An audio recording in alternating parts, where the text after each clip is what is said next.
26 اگست 2006 نواب اکبر بگٹی قتل کر دیے گئے۔ نواب اکبر بگٹی پاکستان کے صوبہ بلوچستان کے مشہور بلوچ قوم پرست سیاسی رہنما تھے۔ وہ جمہوری وطن پارٹی کے سربراہ تھے اور سابق گورنر و سابق وزیر اعلیٰ بلوچستان بھی رہ چکے تھے۔ پاکستان بھر میں ان کا نام ملٹری اسٹیبلشمنٹ کے خلاف مزاحمت کی علامت کے طور پر لیا جاتا ہے۔ نواب اکبر بگٹی 12 جولائی سن 1927 کو نواب محراب خان کے ہاں بارخان حاجی کو ڈیرہ بگٹی میں پیدا ہوئے۔ لاہور کے ایچیسن کالج میں تعلیم حاصل کی اور پھر اس کے بعد آکسفورڈ سے اعلیٰ تعلیم حاصل کی۔ وہ ابھی زیر تعلیم ہی تھے کہ 1939 میں ان کے والد صاحب وفات پا گئے۔ نواب صاحب نے قبیلے کی ذمہ داری سنبھالی اور تعلیم مکمل کرنے کے بعد 1944 میں باقاعدہ سردار کی حیثیت سے فعال ہوئے۔ 1946 میں اپنے قبیلے کے 19ویں سردار بنے۔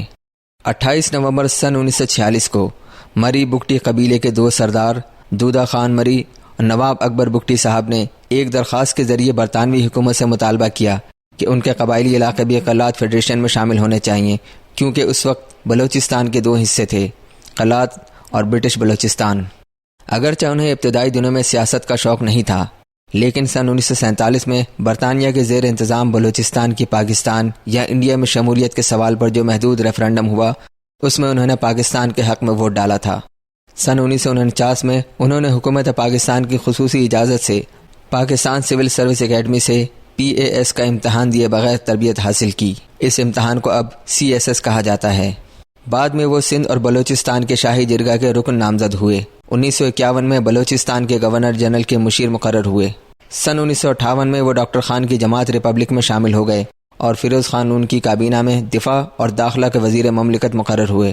مختصر وزارت کے دور میں ان کا واحد اور بڑا کارنامہ گوادر کی مسقط سے خریداری تھا۔ ایوب خان کے مارشل لا کے نفاذ کے ساتھ ہی وہ وزارت سے فارغ ہوئے۔ فیلڈ مارشل ایوب خان کے دور میں وہ کچھ عرصہ جیل میں بھی قید رہے۔ ایوب مارشل لا میں بگٹی صاحب پہلے منشیات فروشی کے جرم میں گرفتار ہوئے۔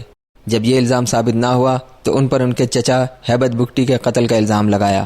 اقرار جرم کروانے کے لیے ان پر بدترین تشدد ہوا۔ میجر علی شیرباز جو اس وقت ٹارچر کے ماہر تھے، بگٹی صاحب پر ہر طریقہ استعمال کیا مگر ناکام رہے۔ نوابوں کو آرام طلب سمجھا جاتا تھا۔ بگٹی صاحب نے یہ بات غلط ثابت کی۔ صدارتی الیکشن میں انہوں نے فاطمہ جناح کی حمایت کی۔ ان کو گرفتار کیا گیا۔ ڈیرہ بگٹی سے ایوب خان کو 100% ووٹ ملے۔ نواب صاحب بھی گرفتار ہوئے۔ ان پر بغاوت اور قتل کا الزام بھی لگا۔ ان کی ہنگامہ خیز سیاسی زندگی کا آغاز 1 یونٹ ٹوٹنے اور سن 1970 کے انتخابات سے ہوا۔ پاکستانی اسٹیبلشمنٹ یا مغربی پاکستان کی حکمران اشرافیہ نے جب سن 1970 کے عام انتخابات کے نتائج قبول کرنے اور اقتدار بنگالیوں کے حوالے کرنے سے انکار کر دیا تو نواب بگٹی ایک الٹرا بلوچ نیشنلسٹ کے طور پر سامنے آئے۔ انہوں نے ڈھاکہ جا کر شیخ مجیب الرحمان کی حمایت کا اعلان کیا۔ مشرقی پاکستان کی علیحدگی کے بعد وہ مسلسل مغربی پاکستان کے حکمرانوں کے ناقد رہے، لیکن گورنر اور وزیر اعلیٰ بھی بنے۔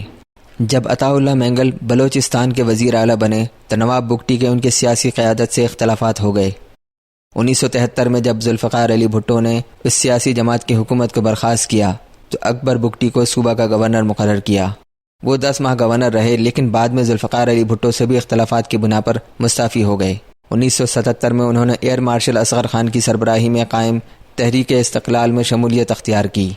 1980 میں نواب صاحب نے سیاسی حکمت عملی کا انوکھا اور منفرد طریقہ اختیار کیا۔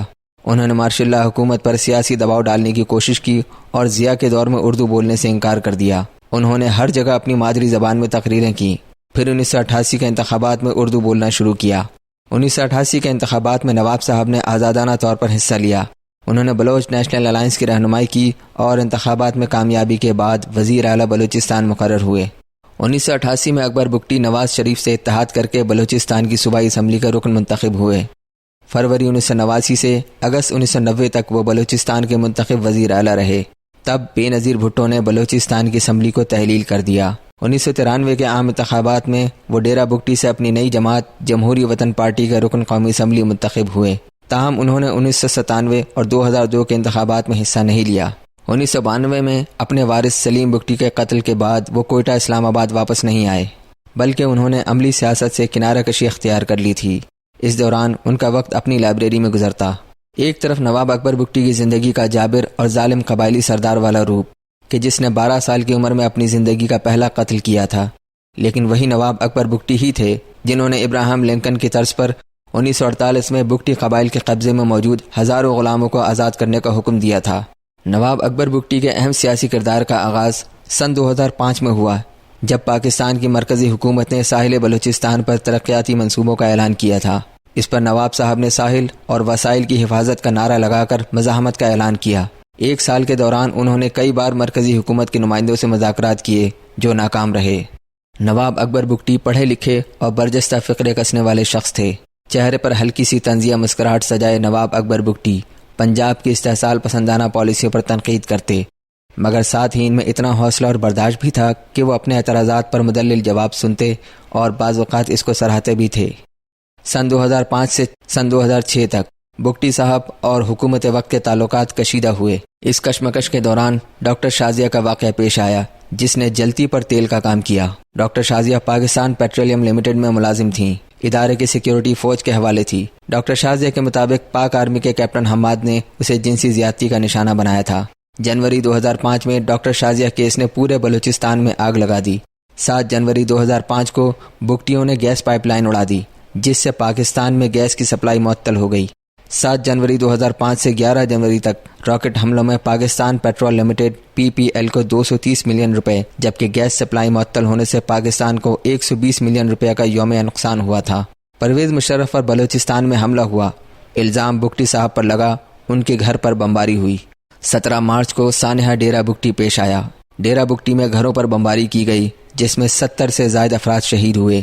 گولے ڈیرہ بگٹی کی آبادی اور نواب صاحب کے قلعے میں گرے۔ ان کے پرسنل سیکرٹری رفیق بگٹی زخمی اور 2 افراد شہید ہوئے۔ نواب اکبر بگٹی کی کوہلوں کے مری قبیلہ سے رشتہ داری تھی۔ سال 2003 سے 2006 تک اکبر بگٹی مری سرداروں کے ساتھ مل کر حکومت کے خلاف صوبے کے حقوق کے لیے قوم پرستوں کی قیادت کرتے رہے۔ انہوں نے کوہلوں میں کوہ سلیمانی پہاڑ کے غاروں میں پناہ لی تھی اور کئی مہینوں سے روپوش تھے۔ 26 اگست 2006 کو کچھ فوجی اہلکار اور عہدیدار نواب صاحب سے نیگوسیشن کے لیے اس غار میں داخل ہوئے۔ اچانک بارود کا دھماکہ ہوا، جس میں اکبر بگٹی اور ان کے 37 ساتھی اور پاک فوج کے 21 اہلکار شہید ہوئے۔ کہا جاتا ہے کہ ان پر کلسٹر بموں سے حملہ کیا گیا۔ نواب اکبر بگٹی کی لاش عوام کے سامنے نہیں لائی گئی، حتیٰ کہ نواب صاحب کے خاندان کے کسی فرد کو بھی ان کی تدفین میں شریک نہیں کیا گیا۔ نواب اکبر بگٹی کی ہلاکت کی تمام تر حکومتی اطلاعات بگٹی قبیلے کے ایک گائیڈ کے بیان کے گرد گھومتی ہیں، جن پر صحافتی حلقوں اور حکومت مخالفین کو اعتراضات ہیں۔ اکبر بگٹی کے قتل کا الزام اکبر بگٹی کے اقارب نے پرویز مشرف پر لگایا۔ مشرف نے قتل سے لا تعلقی کا اعلان کیا۔ اس قتل کو لے کر پورے بلوچستان میں حالات کشیدہ ہو گئے۔ کوئٹہ سمیت بلوچستان کے شہروں میں احتجاج شروع ہوا۔ مشتعل مظاہرین نے زیارت میں موجود قائد اعظم ریزیڈنسی کو بھی نظر آتش کیا۔ 11 جولائی سن 2012 کو انسداد دہشت گردی کی عدالت نے اکبر بگٹی قتل کیس میں سابق فوجی ڈکٹیٹر پرویز مشرف سمیت بڑے بڑے وزراء اور سیاسی لوگوں کی گرفتاری وارنٹ جاری کیے، کیونکہ اس کیس کی FIR میں ان کے نام درج تھے۔ 2013 کو مشرف کی ضمانت ہو گئی، لیکن یہ کیس آج سن 2021 تک عدالتوں میں چل رہا ہے۔